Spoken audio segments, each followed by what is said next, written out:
જય ગૌ માતા મિત્રો બધાને જો આજ અમારા તુવેરમાં પાણી ભરાઈ ગયું છે અને અમે મા દીકરો ને અમારા ચીક્સ બધા અમે જ્યાં જ્યાં અહીંયા ખાલું હોય ત્યાં અમે ચણા વાવી દઈએ છીએ.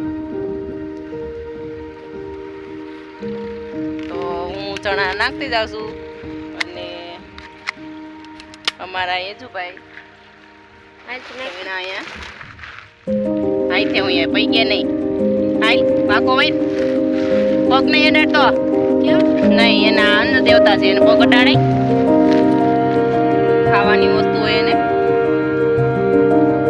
એટલે જો અમે અહીંયા ચણા વાવી દઈએ છીએ ખાધા પૂરતા એટલે લીલા લીલા ઝીંડવા બધા અમે ખાઈ એ બારા હોય નાખી દેવાના અંદર તારે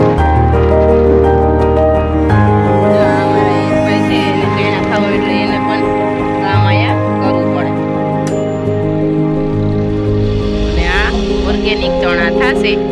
આમાં અમે કાંઈ દવા ખાતર કાંઈ છાંટવાના નથી, જેટલા થાય એટલા પણ દવા વગરના. ઓરે અમારે મોણે જેટલા થયા હતા એટલે ઘરની દાળ પણ થઈ ગઈ હતી અને ભજીયા અને ગાંઠિયા પણ અમે અમારા ઘરના ચણાના લોટના જ અમે બનાવી છીએ. જે કાંઈ યજુભાઈનો હોસ્ટેલનો નાસ્તો હોય ને એ પણ અમે ઘરની બધી વસ્તુ ઓર્ગેનિક હોય એનું અમે બનાવી છીએ.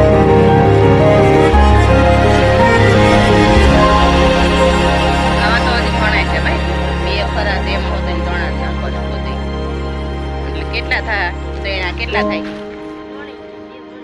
આપણે વેચવાના ન હોય, આપણે ખાલી આપણા ઘર પૂરતા જ હોય બનાવવાના વાવવાના.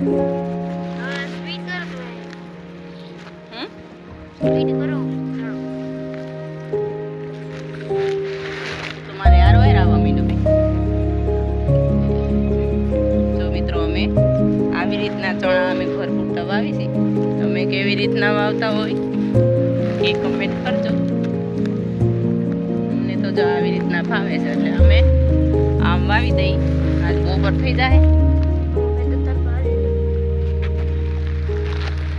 એટલે અમે વેચવા માટે નહીં, અમે અમારા ઘર પૂરતા જ વાવી. જય જવાન જય કિસાન.